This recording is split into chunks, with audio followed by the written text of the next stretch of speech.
네, 우리 말씀 한 구절 찾았는데 우리 다시 한 번만 더 선포하고 말씀을 나누도록 하겠습니다. 우리 예레미야서 말씀인데요. 예레미야서 2장 13절 말씀입니다. 우리 한 번만 더 같이 선포하겠습니다. 우리 준비되셨나요? 네, 2장 13절 시작.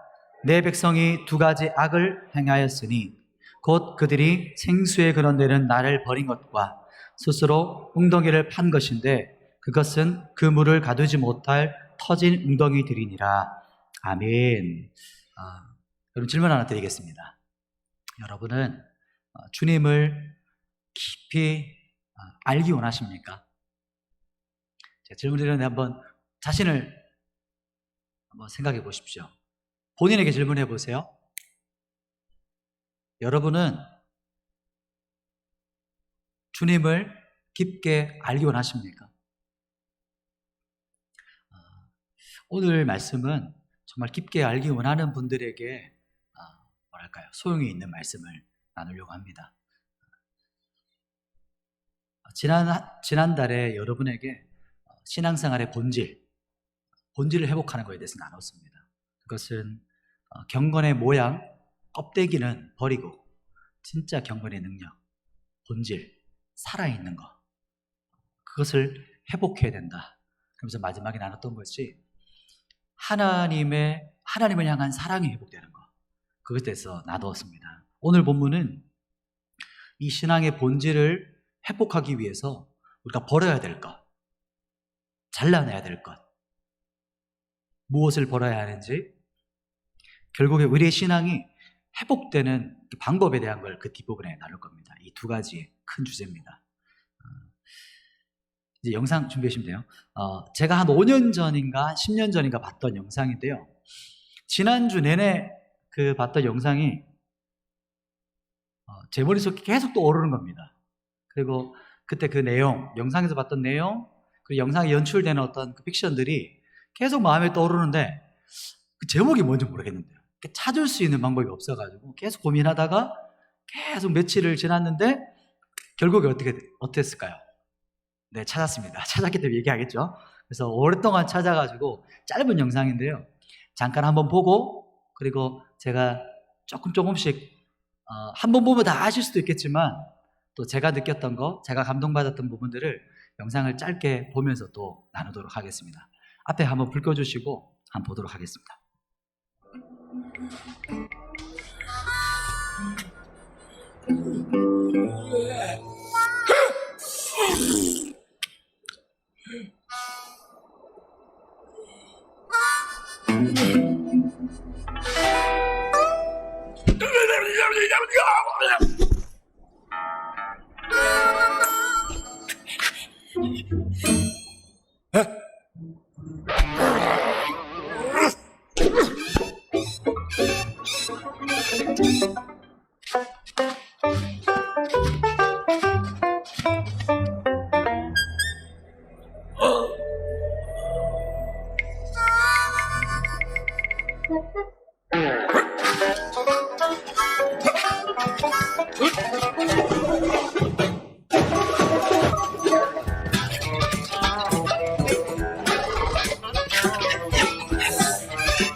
잘 보셨죠?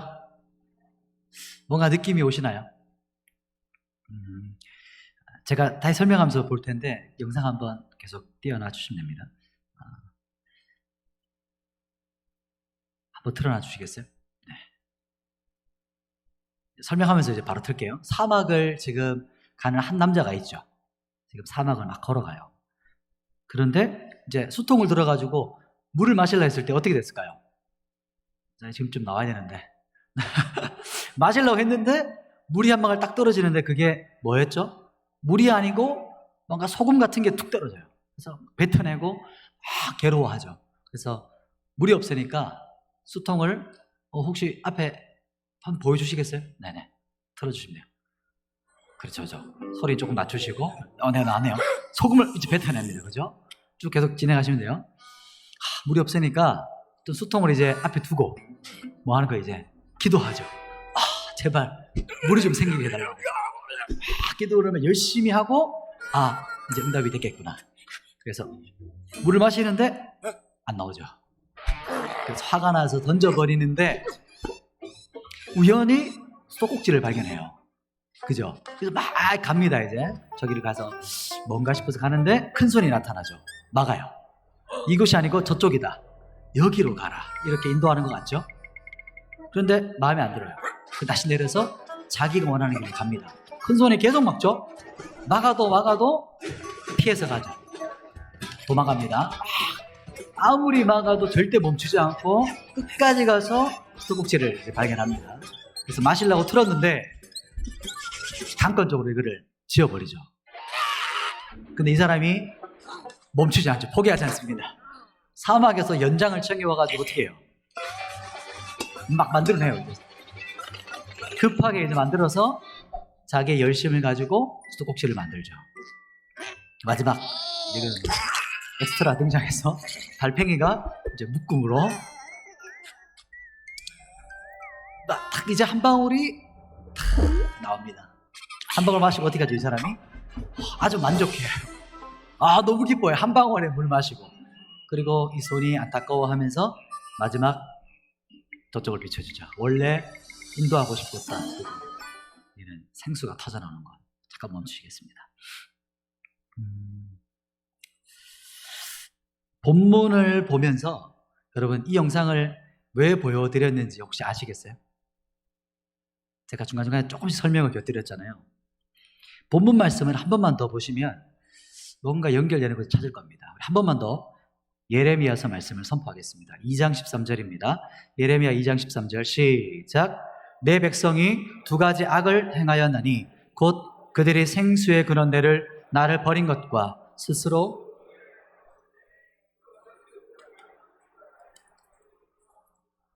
아멘. 보시죠. 이스라엘 백성이 죄를 지었다고 말하죠. 그 죄가 두 가지의 악이 있다. 그렇게 말합니다.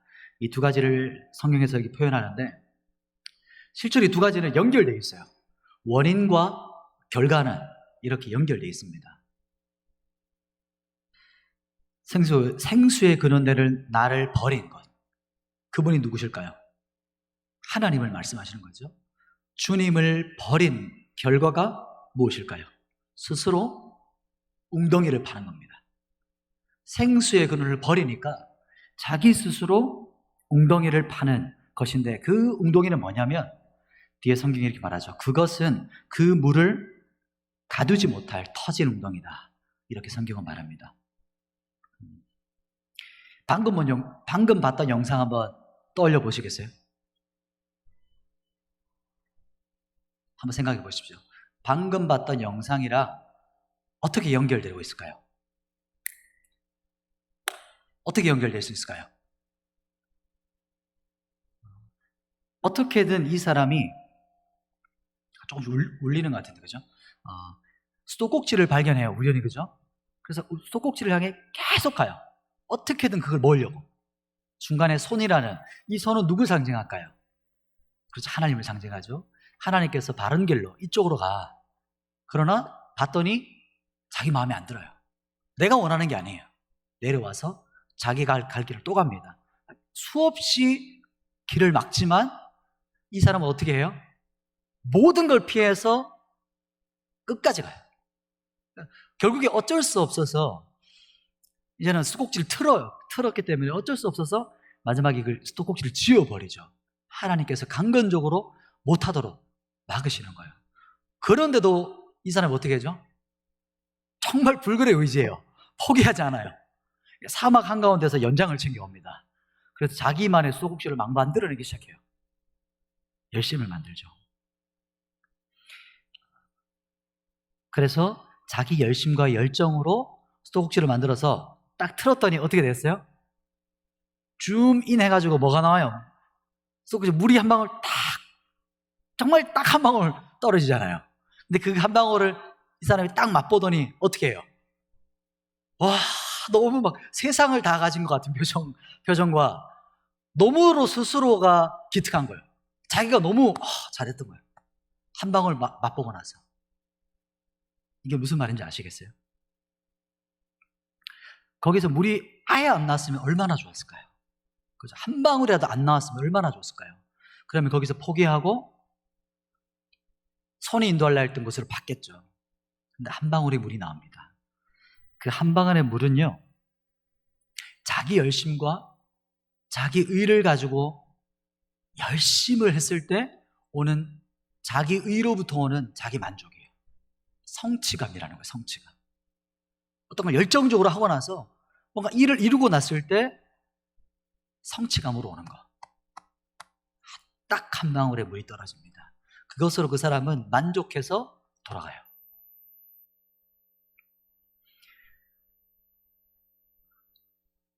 딱 한 방울 하면 여러분 기억나시는 거 없어요? 성경에서? 한 방울의 물을 내 혀에 떨어뜨려줘서 내 혀를 좀 시원하게 해주십시오. 그렇죠. 부자 나사로가 지옥에 떨어져서 했던 기도죠. 그런 겁니다. 자기 열심으로 한 일을 통해서 성취감을 느끼고 자기 만족이죠. 성경은 그것을 뭐라고 말할까요? 터진 웅덩이다 이렇게 말해요. 터진 웅덩이다. 절대 사람을 살리지 못하는 거, 그걸 말하고 있는 거예요.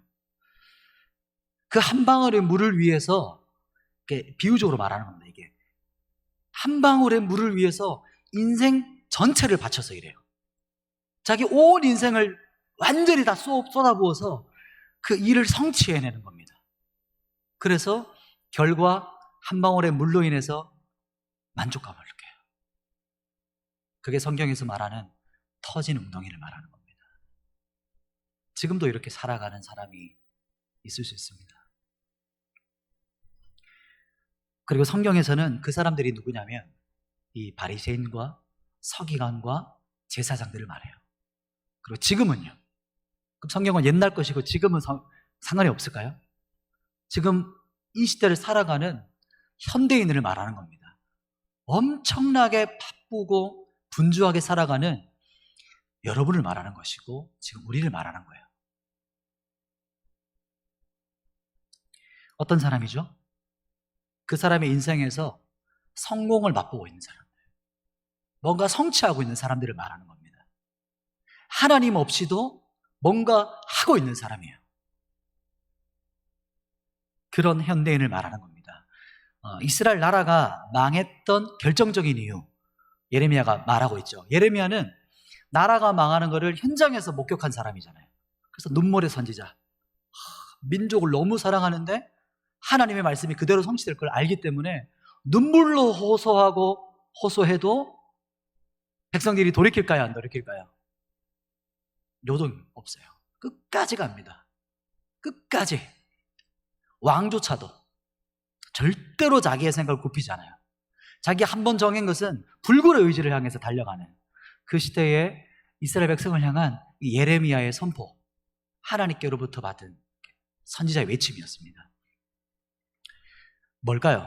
하나님을 위한다, 나라를 위한다, 이 민족을 위해서라는 슬로건을 가지고 이 바리새인과 서기관들과 제사장들과 리더들, 지도자들이 자기 열심과 자기 의로 얼마나 헌신하고 충성했는지 몰라요.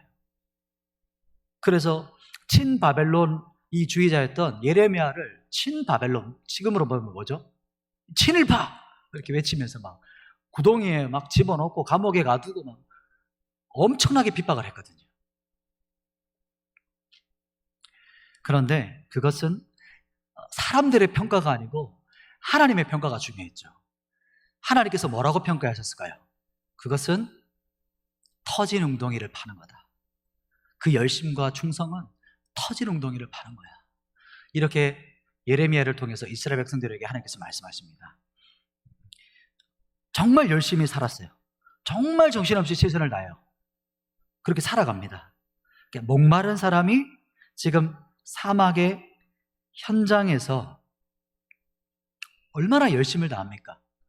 그곳까지 와서 이 수국지를 만들어내는 사람이에요. 아무것도 없는 곳에서도. 엄청난 사람이죠. 근데 그 엄청나게 열심과 노력의 결과가 뭘까요? 결과가 뭐였죠? 한 방울의 물이었어요. 그걸로 만족하는 사람이었어요. 왜 그럴까요? 애시당초 우리가 스스로 하는, 내 열심을 가지고 하는 그 모든 인본주의적인 열심들은요, 터진 웅덩이라고 말하는 겁니다. 이 말씀 이해되십니까? 갈라디아서에서 사도 바울이 그렇게 분노하면서 외쳤던 다른 복음을 말하는 겁니다. 인본주의적인 복음, 율법주의적인 복음을 말하는 거예요. 그래서 그것이 바로 터진 웅덩이, 즉 무슨 말이에요? 물을 모을 수 없는 웅덩이를 말하는 것이고요. 그것은 생명이 없는 종교놀이를 하는 것이다, 이렇게 말하는 겁니다. 여러분, 교회 안에서 장난감 총을 막 나눠줘가지고 열심히 훈련시켜요. 자, 총은 이렇게 쏘는 거야, 영적 전쟁을 이렇게 하는 거야 라고 해서 이 사람을 보내면 어떻게 될까요? 사탄이 밥이죠. 먹잇감이죠. 표적이 되죠. 오히려 세상 가운데 이 전쟁터 같은 세상에 탁 떨어지면 그냥 완전히 사탄이 가지고 노는 장난감이 됩니다. 우리가 세상에서 핍박이 아니라 오히려 세상의 비웃음거리가 될 수 있죠. 세상 한가운데 살아갈 때. 그런 어떤 종교적인 놀이에 익숙해져 있는 그리스도인을 사탄이 원해요. 종교적인 것을 원하는. 여러분, 진짜 본질을 쫓아가야 됩니다. 생명을 쫓아가야 된다는 말입니다. 이 생명력이 있는 신앙생활을 말하거든요. 이것은 무슨 말이냐면 이기고 승리하는 그리스도인의 삶을 말해요. 이게 여러분, 이 말이 뭘까요? 제가 이렇게 말하는 걸까요? 종교적인 열심을 최선을 다해 보십시오, 이렇게 말하는 걸까요? 이 시대 청년들이 듣기 시작하는 말, 이제 더 이상 제발 좀 성경을 읽고 기도하는 그 식상한 말 좀 하지 마시고 진짜를 가르쳐 주세요, 이렇게 말하거든요. 그리고 본질이라는 것은 목적지를 말하고 정확한 방향성을 말합니다. 신앙의 방향성, 기준을 말하는 것이죠. 흔들리지 않는, 시대와 문화가 변하고 나라가 변하고 사람이 바뀌어도 변하지 않는 그 기준, 그걸 말하는 겁니다. 그렇지 않으면 이 향방 없이 막 바람에 밀려다녀 떠돌아다니는 그러한 삶을 살아가게 돼요. 그러면 목사님, 그럼 어떻게 그렇게 할 수 있는 겁니까? 정말 저도 그걸 원하는데, 정말 저도 그렇게 방향이 분명하고 부르심과 소명의 삶을 살아가고 싶은데 그게 도대체 어떻게 살아가는 거죠? 여러분, 한번 잘 생각해 보십시오. 우리의 목표점, 우리의 목적지, 우리의 방향이 어딜까요? 궁극적인 우리의 목표점은요, 우리 주님 다시 오시는 그날입니다. 그날, D-Day, 마지막 날. 실제로는 V-Day죠. 승리의 날. 주님이 다시 오신다고 했던 그날이에요. 왜 그러냐면요, 영원토록 그분이 통치하시는 그때가 지금 다가오고 있습니다. 영원한 나라, 주님과 영원토록 주의 영광을 바라보고 그와 함께 숨쉬고 주님과 함께 교제하고 그 영광 가운데 살아가는 그날입니다. 여러분, 우리의 왕이시고 온 땅의 통치자이신 그분이 내가 다시 오실 것이다 라고 선포하셨어요. 여러분, 이 말이, 제가 했던 이 말이 너무 나와 상관없는 말처럼 들려지는 분이 계실 거예요. 재림? 정말? 엔타임, 마지막 때, 나와 너무 멀어요. 다시 한번 생각해 보십시오. 여러분, 개인적인 종말이 있어요. 여러분, 여기 순서대로 왔습니다. 우리 지금 학생들이 앞에 앉아 있으니까 순서대로 왔죠. 뒤에 좀 어르신들부터. 오는 데는 순서가 있어요. 여러분, 가는 데는 순서가 있습니까? 없죠. 혹시 여러분 여기 앉아 있는 분 중에 내가 며칠 날 몇 시에 죽는지 아십니까? 아무도 모르죠. 죽음, 개인적인 종말 앞에서 여러분 하나님 앞에 서게 됩니다. 주님의 심판대 위에 서서 그분의 심판을 받게 돼요. 우리는 상급의 심판이겠죠. 마지막 날 한번 생각해 보세요. 여러분의 열정과 여러분의 모든 인생을 통해서 해냈던, 성취하고 이뤄냈던 모든 것들이 하나님의 심판대 위에서 어떤 것들이 남아있을까요? 성경은 이렇게 말합니다. 한번 찾아보겠습니다. 고린도전서 3장 말씀인데요, 신약으로 한번 가보겠습니다. 고린도전서 3장 13절에서 15절까지 말씀인데요, 우리 교독에서 한번 보겠습니다.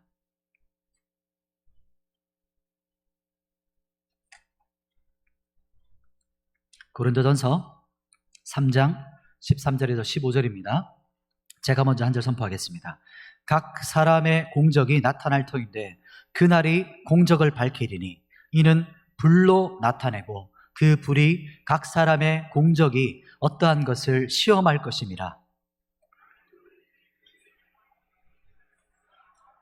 다 같이, 누구든지 그 공적이 불타면 해를 받으리니 그러나 자신은 구원을 받되 불 가운데서 받은 것 같으니라. 아멘. 여러분, 불로 시험을 받아요. 불로 시험을 받습니다. 이게 무슨 말이죠? 마지막 날에 우리가 주님의 심판대 앞에 위에 서면 우리의 삶과 여러분의 인생 모두를 하나님의 불로 연단해 봅니다. 태워버려요. 그리고 남는 것이 하나님께 인정받는 것입니다. 그럼 불로 태워진다는 게 뭘까요? 하나님은, 성령 하나님은 소멸하시는 불, 소멸하시는 불. 그럼 여러분, 불에 타는 게 어떤 것들이 있죠?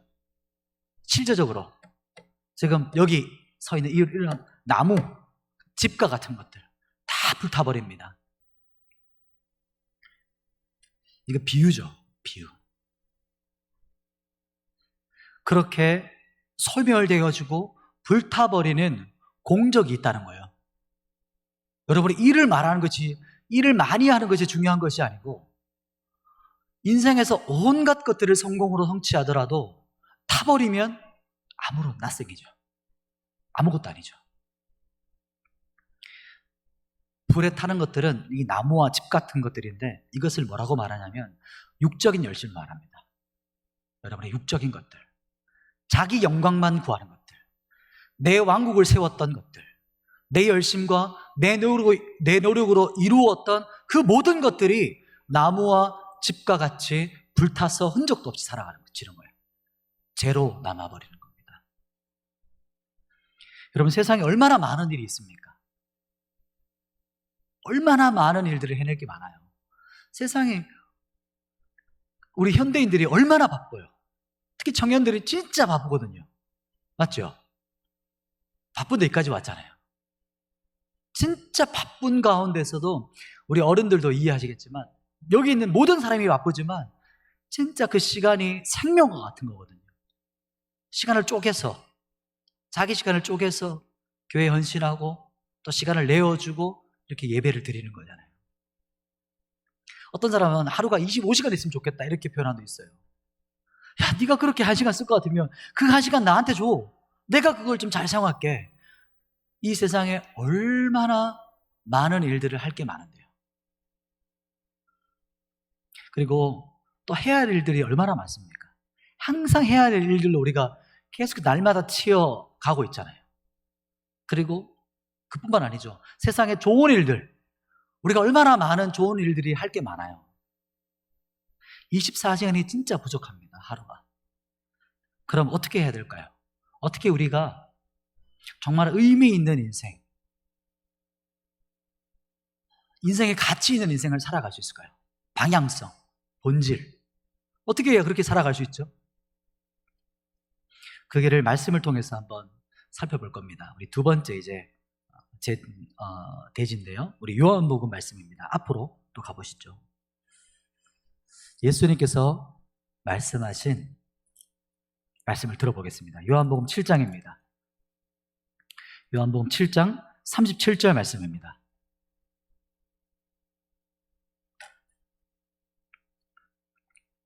예수님이 초막절 명절 절기 때 마지막 끝날에 선포하신 가장 중요한 말씀이었어요. 요한복음 7장 37절 말씀을 우리 보면서 다 찾으셨죠? 함께 선포하겠습니다. 시작. 명절 끝날 곧 큰 날에 예수께서 서서 외쳐 이르시되 누구든지 목마르거든 내게로 와서 마시라. 아멘. 초막절 명절에 하신 말씀입니다. 이 말씀을 통해 우리가 해답을 한번 찾아가 볼 건데요. 예수님의 진리를 통해서 방금 설명했던 이 신앙의 본질, 정확한 방향성을 여러분 찾으셔야 됩니다. 시간이 지난다고 찾아지는 게 아닙니다. 여러분, 생수를 어떻게 마실 수 있을까요? 생수를 누가 마실까요? 목마른 사람이 마셔요. 갈급한 사람이 마십니다. 그래서 제가 처음에 초두에 그렇게 말했죠. 정말 주님을 깊이 알고 싶은 사람에게 오늘 말씀이 효과가 있는 말씀일 거라고. 그냥 교회 다니는 사람 있잖아요. 그냥 그럭저럭 적당히 그냥 교회에 다니는 걸 만족하는 사람. 그냥 왔다 갔다 하는 거지 뭐가 있겠어. 그냥 그렇게 막 깊게 들어오고 싶지 않고 하나님 아는 거 별로 관심 없는 사람에게는 오늘 말씀은 아무 도움이 되지 않는 말씀이에요. 그래서 여러분 아마 거의 1시간 정도가 그냥 인생에서 낭비되는 시간이 될 겁니다. 그런데 그럼 생각해 보세요. 목마르지 않는 사람한테 어떻게 생수를 줄 수 있겠습니까? 그럼 소를 강가까지는 끌고 갈 수 있죠. 강까지 끌고 가요. 그런데 소를 물을 마시게 할 수 있습니까? 안 마시고 싶은데 어떻게 마시게 해요?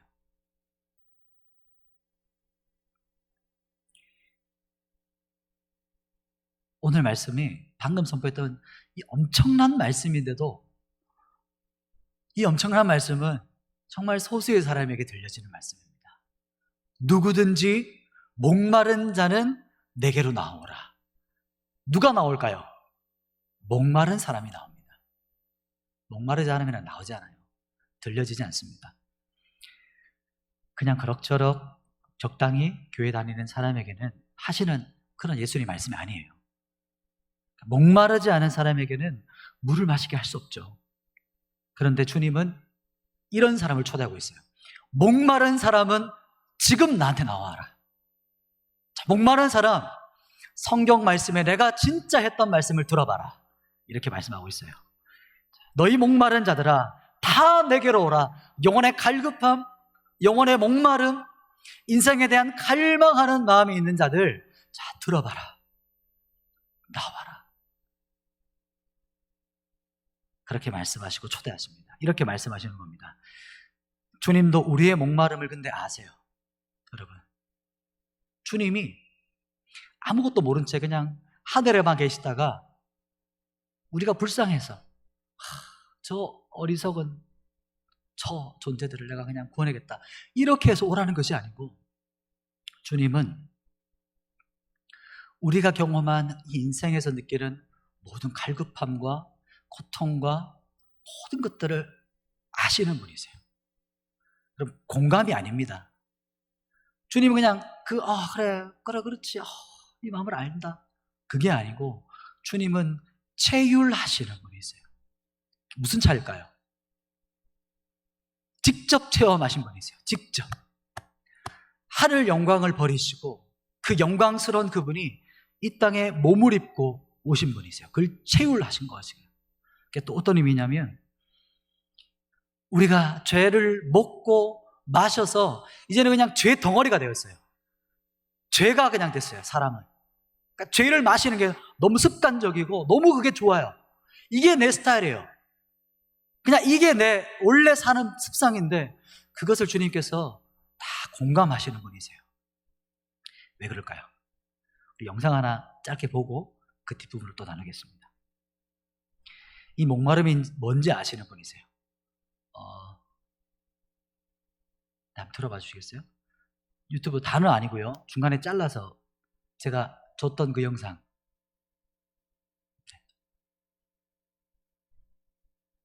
쭉 넘겨보시겠어요? 중간중간 보십시오, 그러면은. 네.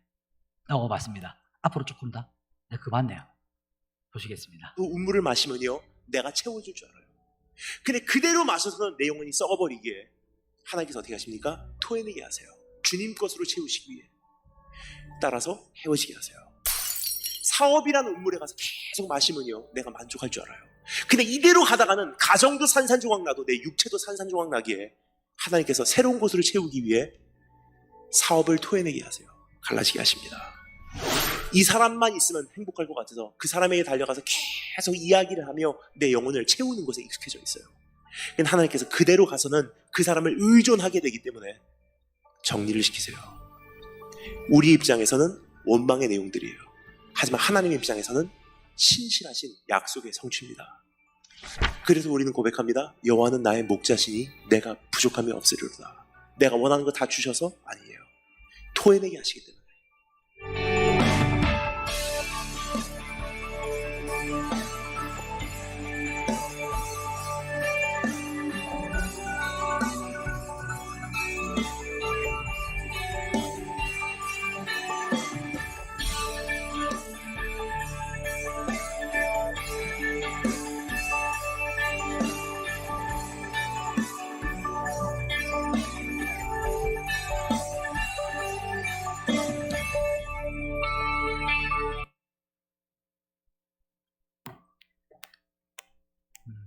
여러분, 왜 우리를 절대로 채울 수 없는 이런 것들을 우리가 계속해서 마시려고 할까요? 앞에 잘 안 들렸을 수도 있는데 어떤 이성, 남자친구, 여자친구를 통해 자기의 갈급함을 어떻게든 채우려고 해요. 외로움을 어떻게든 메꾸려고 합니다. 그리고 자기가 힘들 때 누군가에게 자기 얘기를 막 하면서 그를 계속 의존하려고 하죠. 사업을 통해서, 어떤 성공을 통해서 자기에게 만족되지 않는 것들을 채우려고 해요. 우리를 절대로 채워줄 수 없는 것들을 계속해서 사람들은 추구하죠. 왜 그렇게 목을 맬까요? 우리가 이렇게 다양한 웅덩이가 있습니다. 터진 웅덩이들. 여러분, 각자마다의 터진 웅덩이가 있어요. 하나님으로 채워지지 않았을 때 여러분이 가장 먼저 찾는 그 웅덩이가 있어요. 여러분의 심령이 뻥 뚫려 있을 때 하나님이 아닌 다른 것들로 채우고 싶어 하는 그것이 있어요. 아주 다양하겠죠. 여러분, 왜 음란물 이런 것에 중독될까요? 여러분, 왜 게임하는 것에 미친 듯이 이렇게 중독될까요? 여러분, 이 시대 SNS, 이 미디어에 왜 이렇게 중독되어져 갈까요?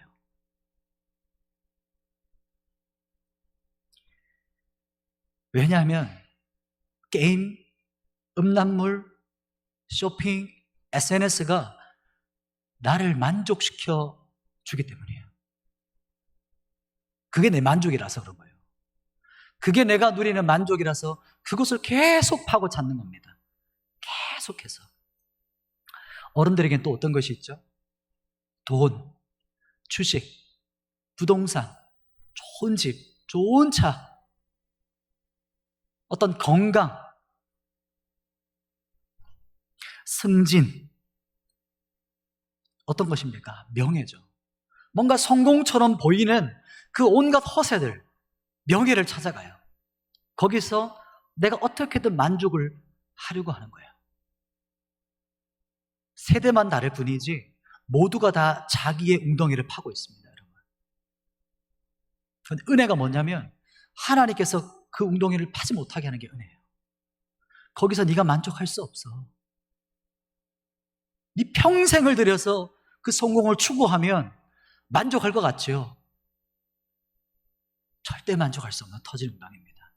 그러니까 주님의 은혜로 그것을 포기하게 하시는 거예요. 그게 진짜 은혜입니다, 여러분.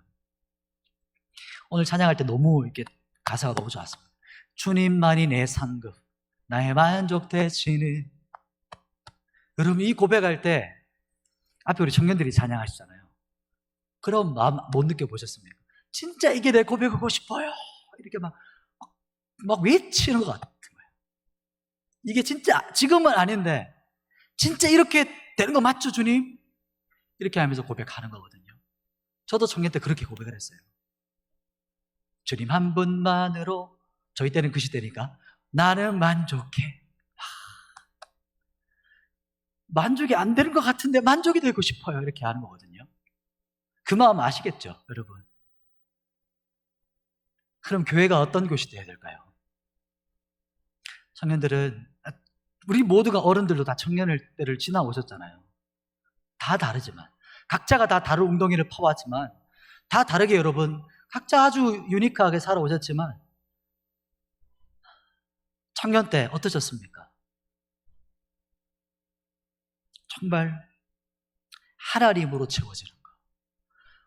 교회를 평생 다녔는데 그런 현타 오신 적 없으십니까? 현타 아시죠? 실제와 우리가 말하는 게 너무 차이가 나는 거. 갑자기 현실을 보니까 막 엄청 충격받는 거, 이를 말하는 거거든요. 교회를 막 다니는데 열심을 다하는데 만족이 안 돼요. 앞에서는 저 같은 목사님이, 리더가 하나님을 잘 믿으면 모든 것이 다 해결된다, 모든 것은 다 잘 된다, 형통하다, 성공이야, 막 정말 다 기쁜 것처럼 살아가요. 근데 그렇게 느껴지지 않습니까? 일주일에 한 번 그냥 무도회 하는 것 같아요. 가면 무도회. 각자의 가면을 쓰고 와서 안녕하세요, 잘 지내셨죠? 네, 저도 너무 잘 지냈어요. 정말 하나님의 은혜로 잘 지냈어요. 그러면서 나가면서 가면을 싹 벗고 인생의 가장 우울한 사람처럼 살아가요.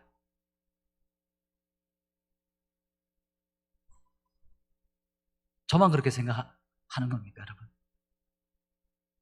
청년이 그런 걸 보고 힘들어 하거든요. 아니, 그냥 니나 내나 똑같이 사는 것 같은데 뭐가 차이 나는 거예요? 아직 난 하나님 모르는데도 하나님 안다고 하는 사람이 나랑 똑같아. 만족이 없어요. 삶의 기쁨이 없는 것처럼 보여요. 그럼 도대체 뭐지? 이렇게 내가 열심을 다하면 저렇게 되는 게 아닐까?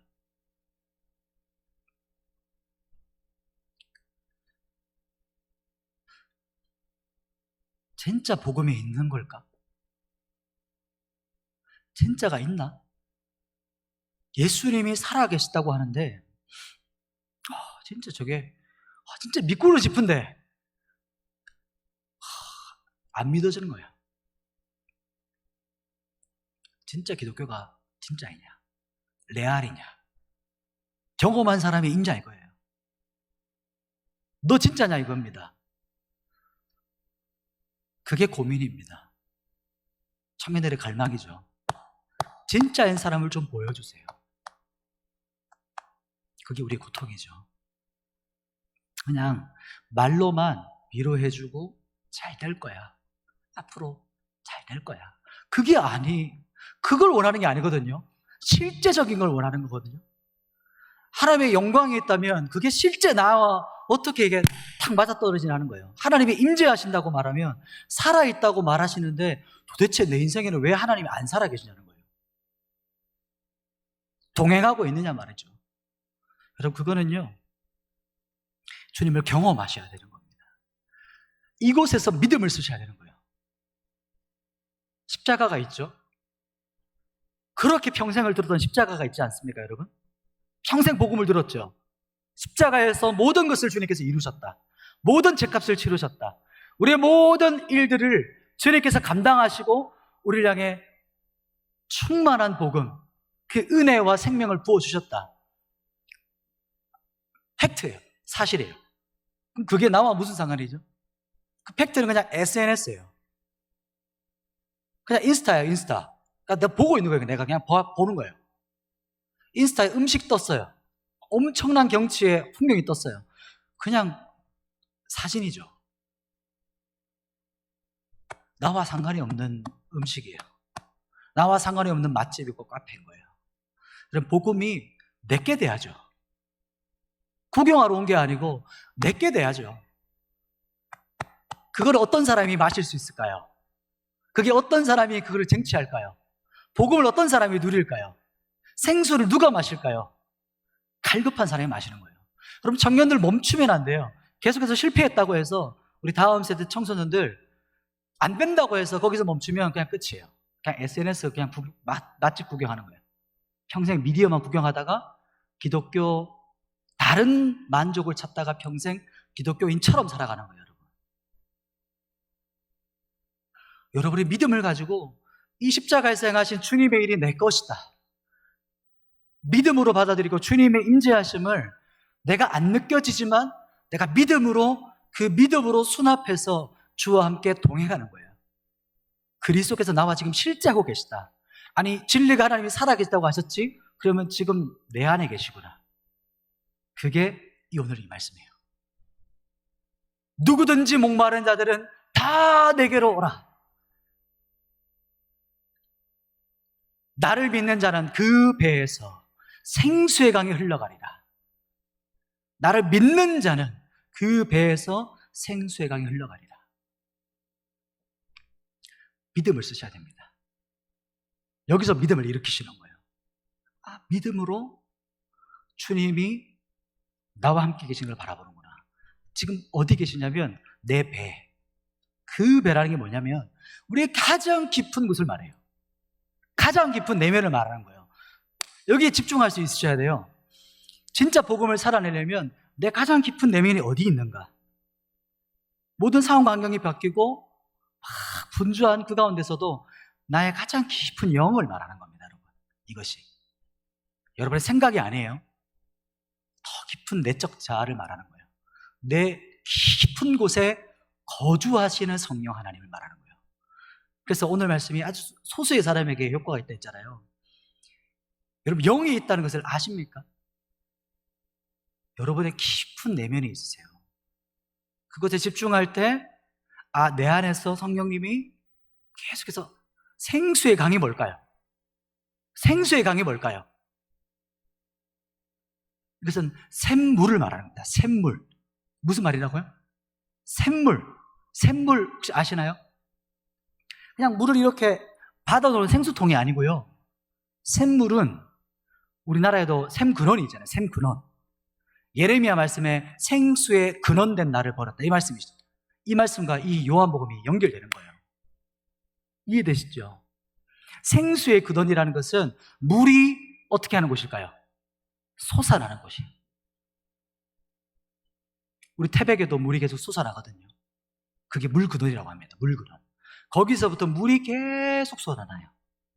물근원에서. 그러면 거기 있는 물은 어제 물이랑 오늘 물이랑 똑같을까요? 다를까요? 다르죠. 1초 전에도 달라요. 이 말씀 이해되시나요? 청년들 이해되십니까? 적용하는 겁니다, 말씀을. 여러분, 그 깊은 배에서 샘물이 흘러간단 말이에요. 생수의 강이 흘러난단 말인데, 내 안에서 지금 이 시간 성령께서 말씀하신다는 거예요. 성령 하나님께서 우리 가운데 기름 부으신다는 거예요. 우리가 만족할 수 있도록, 우리가 마실 수 있도록. 그래서 생수를 마시라고 하는 겁니다. 말씀을 마시라고 하는 겁니다. 요한 사도에게 예수님, 하나님께서 인자 대신 예수 그리스도께서 너는 이 두루마리를 먹으라 이렇게 말씀하잖아요. 먹고 마시는 거예요. 광야 때 생수의 근원에서 터져 나오면 그 반석에서 생수를 마신 거예요. 그 반석이 예수 그리스도를 상징하잖아요. 그걸 말하는 겁니다. 이 초막절에 선포한 이 말씀이에요.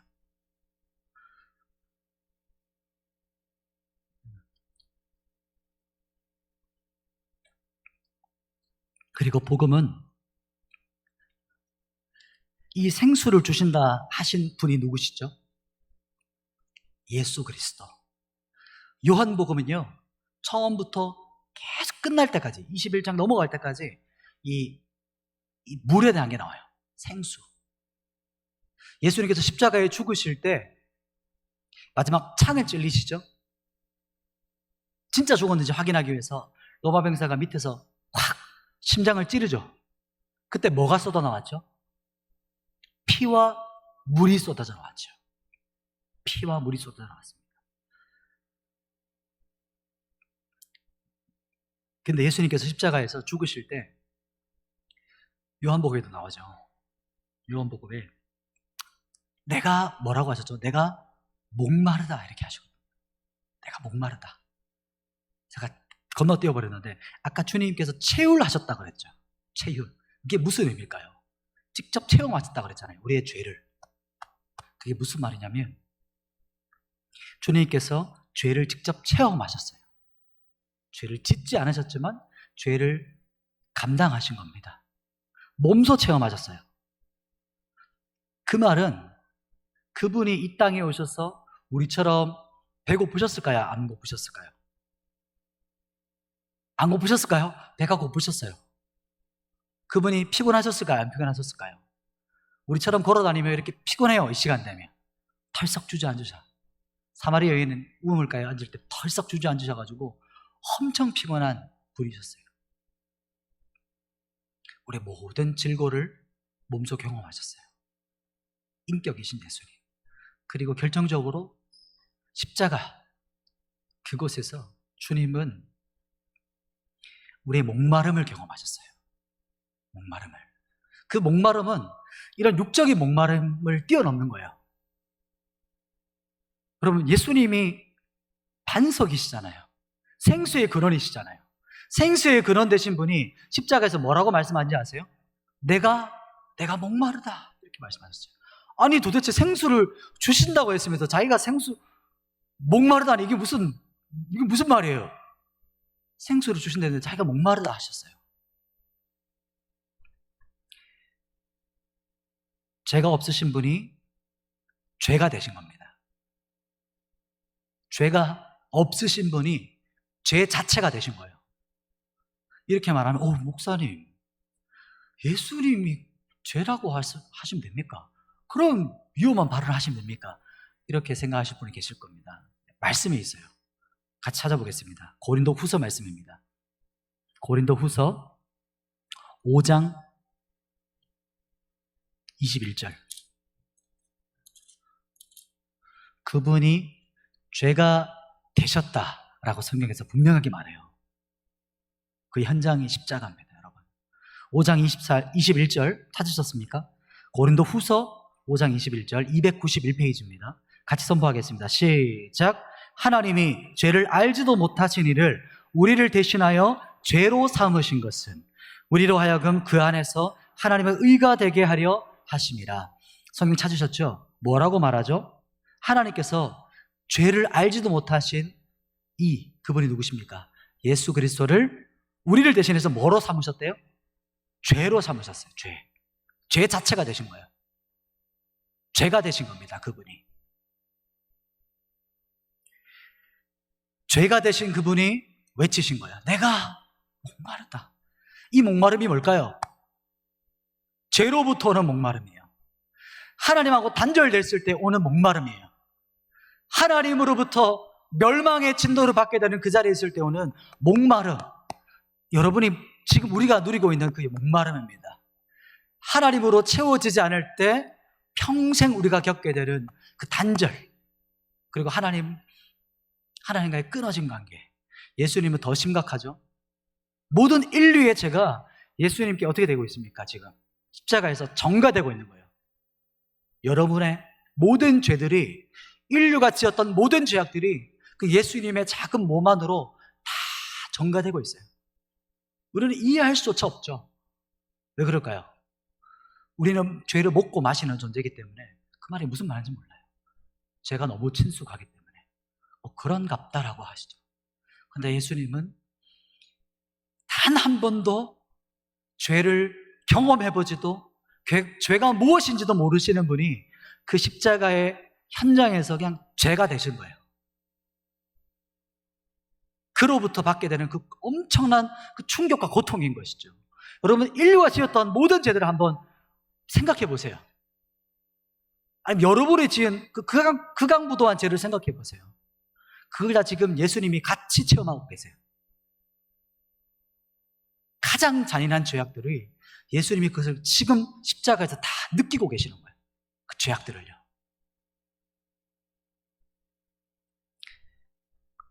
그렇게 주님은 십자가에서 하나님의 진멸의 대상, 진노의 대상으로 하나님께 짓밟히셨어요. 완전히 그냥 끝장나시고 완전히 소각되신 거예요. 하나의 긍휼도 없이 하나님은 그를 심판하셨어요. 그게 십자가의 현장이었습니다. 그렇죠? 근데 그게 끝이었으면 우리 기독교는 그냥 하나의 비극으로 끝이죠. 그냥 죽음으로 끝이었으면 그냥 그렇게 십자가의 비극적인 한 젊은이의 죽음으로 끝이 났을 겁니다. 근데 그게 아니었죠. 내가 목마르다 이렇게 하시고 나서 그 뒤에 또 한마디를 하세요. 뭐라고 하셨을까요? 다 이루었다라고 선포하세요. 다 이루었다. 이게 무슨 의미일까요? 내가 완성했다 이런 말이에요. 내가 성취했다. 내가 마쳤다. 내가 모든 값을 치렀다 이런 뜻이거든요. 무슨 값을 치렀죠? 뭘 마치시고 성취하셨죠? 우리의 모든 죄값을 치르신 거죠. 우리의 모든 죄를 속죄하시고 속량하신 거예요. 그게 십자가의 현장이었거든요. 이게 우리에게 선포되어지는 복음입니다. 이게 부활하실 때 주님께서 인정해 주신 복음이에요. 그런데 그래서 한 가지 또 설명하고 싶은 게 있습니다. 여러분, 예수님은 히브리인이셨죠. 유대인이셨죠. 유대인은 그 시대 때 언어가 뭐였을까요?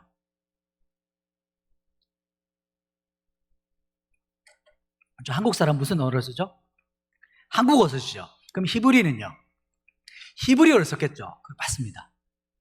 그때 아람어, 즉 거의 아람어와 히브리어가 똑같다고 생각하기 때문에 아람어, 히브리어를 쓰셨어요. 그래서 마태복음과 다른 본문에 보면 예수님께서 십자가에서 이렇게 고백하는 거 들어보셨죠? 엘리, 엘리, 라마 사박다니 하셨던 말씀 기억나시죠? 그렇게 적어놓고 저자가 번역하죠. 이 말은 나의 하나님, 나의 하나님, 어찌하여 나를 버리시나이까? 그러니까 예수님께서 무슨 말씀하셨다는 거예요? 십자가에서 아람어로 하셨다는 것이죠. 이 말씀 이해되시나요? 우리 중고등부 학생들 이해되셨습니까? 그러면 예수님께서 다 이루었다라고 선포할 때 무슨 언어로 하셨을까요? 헬라어였을까요? 우리가 잘 알고 있는 테테르스타 이렇게 외치셨을까요? 그것도 맞다라고 볼 수 있지만 그분은 아람어로 선포하셨을 거예요. 히브리어로. 히브리어로, 아람어로 이 다 이루었다라는 말은 이런 말이었습니다. 칼라라는 뜻이었습니다. 한번 따라해 보시겠어요? 칼라. 이렇게 외마디 외침으로 아마 모음은 바뀌었겠지만 이 단어에서 파생된다는 말을 했었을 거예요. 근데 칼라라는 단어는 여기 신비가 있습니다. 동음 이의어로, 발음이 좀 어려운데 동음 이의어, 이 말 아시죠? 무슨 말이죠? 똑같은 발음인데 몇 가지 뜻이 있는 거예요? 두 가지의 뜻이 있다는 거예요. 모음만 하나만 다른데 똑같은 발음인데 뜻이 두 가지 달라요. 첫 번째는 우리가 봤던 똑같은 의미입니다. 칼라라는 말은 다 이루었다, 완성했다, 성취했다, 마쳤다, 끝냈다, 똑같은 의미입니다. 또 한 가지는 다른 의미는 신부라는 뜻입니다. 무슨 뜻일까요? 신부라는 뜻이에요. 여러분, 지금 이 시간 여러분을 골고다 그 현장으로 초대하는 겁니다. 십자가의 언덕, 그 진짜 해골의 언덕이었어요. 죽음의 자리였거든요. 그 자리에 여러분을 초대하는 거예요. 지금 예수님께서 십자가상에서 외치신 외마디 비명이 계셨죠. 고개를 떨구시기 바로 직전에 외치셨던 말이 다 이루었다라고 선포하셨는데 그것이 칼라라고 선포하셨다는 거예요. 그 뜻은 우리가 잘 알고 있는 것처럼 다 이루었다. 근데 똑같은 의미로 유대인들은, 그 밑에 있었던 히브리인들은 이렇게 듣고 있는 거예요. 신부야! 이렇게 듣고 있는 겁니다. 이 말이 이해되세요? 내가 다 이루었어, 신부야. 나의 교회, 나의 신부야. 내가 너를 성취하기 위해서, 너를 취하기 위해서 내가 십자가에서 모든 죄값을 치렀어. 이런 뜻이에요. 그리고 예수님께서 외치셨죠. 누구든지 목마른 자들아 다 내게로 오라. 내게로 와서 마시라. 생수의 근원 대신 그분께 나오라고 외치시는 거예요. 크게 외치셨거든요. 십자가에서. 죽기 직전이신데도 온 힘을 다해서 짐승이 비명을 지르는 것처럼 외치셨던 거예요. 무슨 말이냐면 그 골고다 언덕에서 예루살렘 성이 보이는 곳을 향해 선포하신 거예요. 지금 여러분, 그 말씀은 그 현장에서만 이루어지는 게 아니고 지금 이곳에서 이루어지는 겁니다, 여러분. 지금 현재를 살아가는 우리 모든 사람에게도 외치고 계시는 거예요. 누구든지 목마른 자들아 다 내게로 오라. 목마른 자들은 내게서 와서 마셔라. 그런데 그 말을 안 믿는 게 안타까운 주님의 외치심이에요. 믿지 않아요. 아니, 어떻게 하나님이 나를 사랑하셔? 예수님이 나를 사랑하신다고? 난 느껴지지 않는데? 난 내가 너무 보잘것없이 느껴지는데? 진리를 짓밟아요. 말씀을 자기 발바닥에 두고 살아가요. 로마서 말씀에 이렇게 말하죠. 우리가 아직 죄인되었을 때에 그분이 십자가에 죽으심으로 우리를 향한 사랑을 어떻게 하셨죠? 확증하셨대요. 확증. 이미 내가 너를 사랑하는 것은 이미 증명된 사실이야. 십자가에서. 그럼 십자가를 보면 하나님이 여러분을 얼마나 사랑하신가를 날마다 보실 수가 있어요. 안 보시는 게 문제예요. 그래서 여러분의 신앙을 흔들릴 때마다, 여러분이 갈피를 못 잡을 때마다 어디에 초점을 맞추시는 거죠? 이 골고다 언덕, 해골의 언덕에 여러분의 초점을 맞추시라는 겁니다. 십자가에서 모든 것을 성취하셨어요. 아가서 말씀에 이렇게 말하죠. 죽음도 이기신 그 사랑, 많은 불도 끌 수 없는 그 사랑이에요.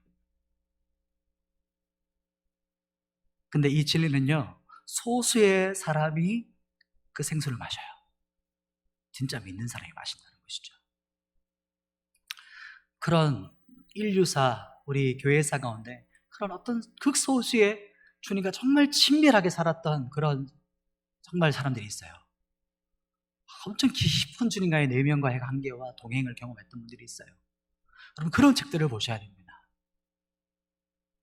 이 시대가 트렌드에 맞는 베스트셀러, 그것도 중요하죠. 이 시대 주님께서 어떻게 역사하시는 걸 봐야 되니까.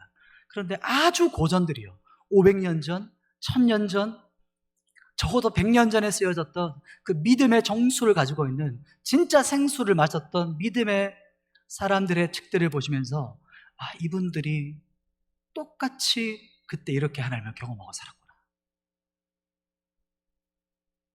그게 생수를 길어서 먹는 거예요. 깊은 곳에서. 사막과 같은 이 인생에서 여러분, 주님과 동행하셔야 생수를 마실 수가 있어요.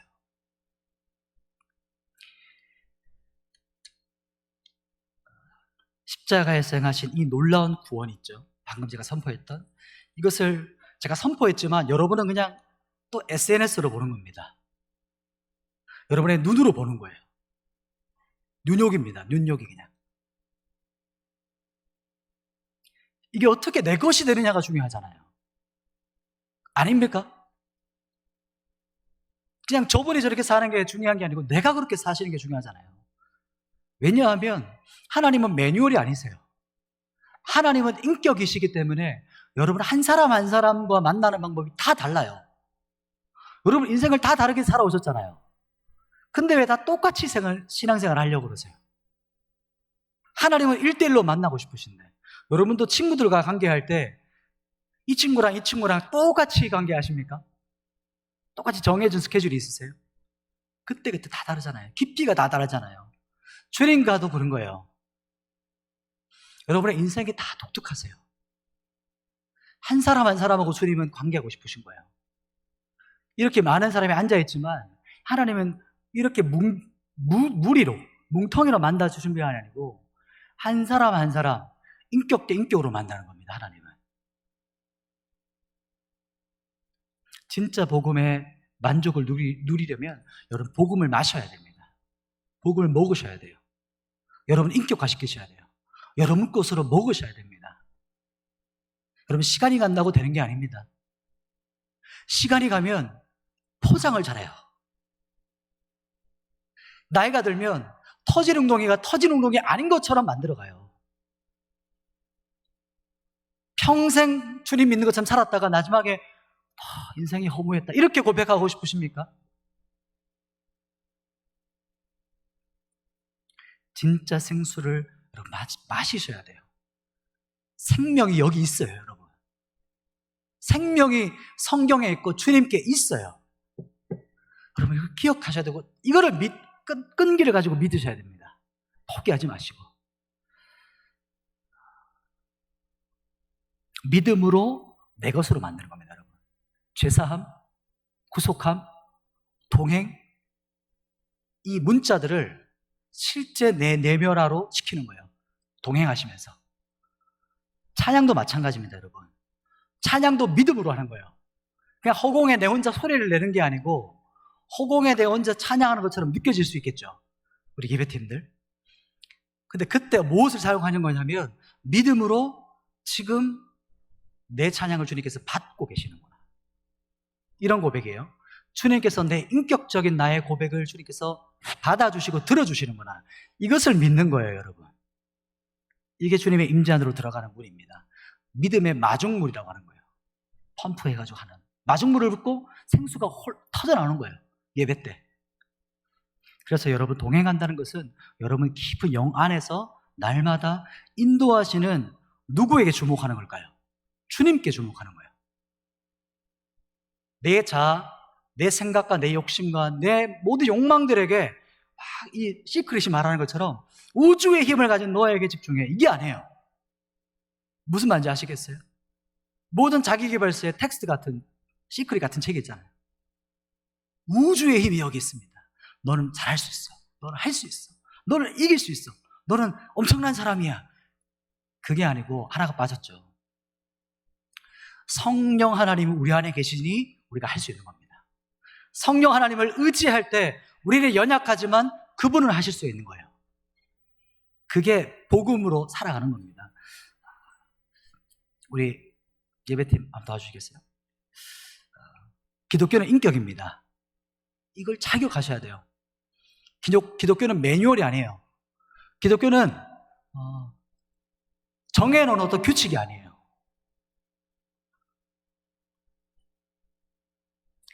주님과 한 사람 한 사람 특별한 관계로 맺는 거예요.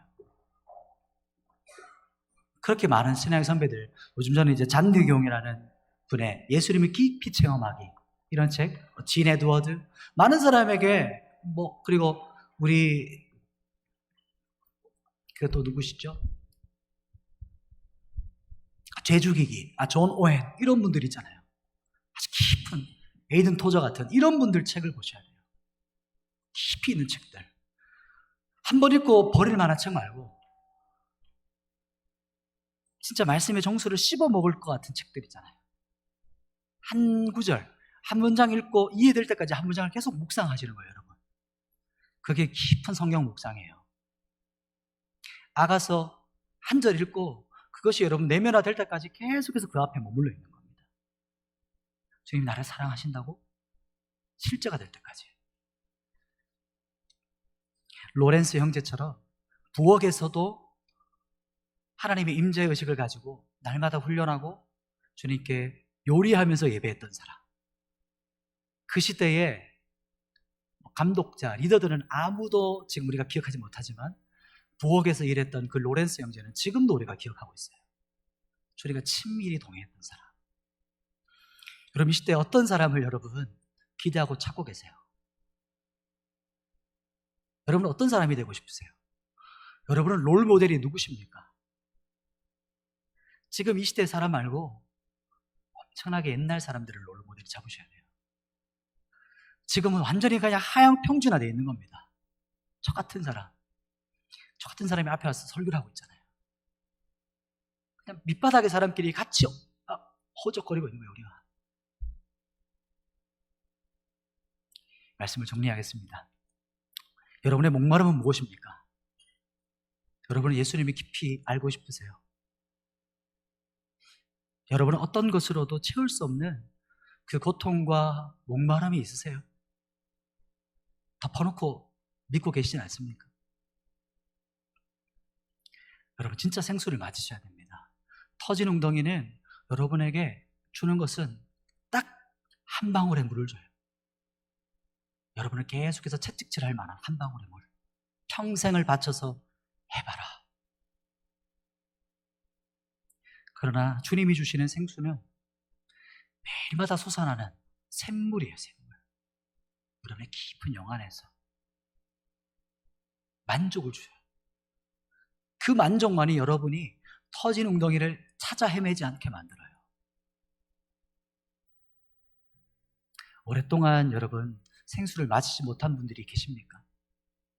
근데 나무도 말라 비틀어서 죽은 것처럼 보이지만 계속해서 물을 주면 살아나거든요. 쩍쩍 갈라져 있는 여러분의 심령 안에 생수를 여러분 이제 마시셔야 됩니다. 샘물로 나오셔야 돼요.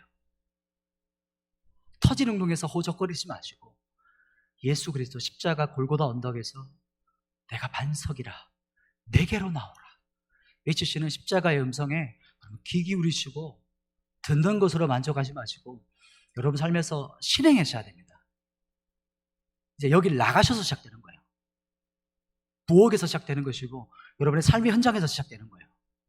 계속 의식하시는 겁니다. 깊은 영 안에서 주님이 나와 동행하고 계시구나. 묻고 질문하고 동행하시는 겁니다. 우리 한번 기도할 건데요. 어떤 기도냐면 여러분이 이 시대 하나님의 사람이 세워지도록 함께 기도하십시다. 성령의 사람, 삼위일체 하나님이라고 고백했잖아요. 성령 하나님, 우리에게 한 방울의 생수가 아니라 하나님, 저는 그냥 그 한 방울이 주는 생수 만족할 수 없습니다. 저는 날마다 솟아나는 샘물을 마시길 원합니다. 주님, 내 안에서 터져나오십시오. 내 자아를 뚫고 내 모든 육적 자아를 깨뜨리시고 파쇄하시고 불태우시고 깨뜨리셔서 내 안에서 터져나오세요. 그렇게 여러분 기도하시고 또 함께 기도할 것은 하나님, 이 성령의 사람이 다음 세대 가운데 일어나게 하여 주십시오. 하영 평천안에 있는 우리 한국교회 가운데서 하나님의 사람, 마지막 암흑과 같은 시기에 하나님의 사람이 항상 부흥회 때 일어났던 것처럼 조나단 에드워즈 같은 이런 사람이 일어나게 하여 주십시오. 주님, 주님의 사람들을 일으켜 주시옵소서. 주님의 이름 잡고 기도하겠습니다. 주여!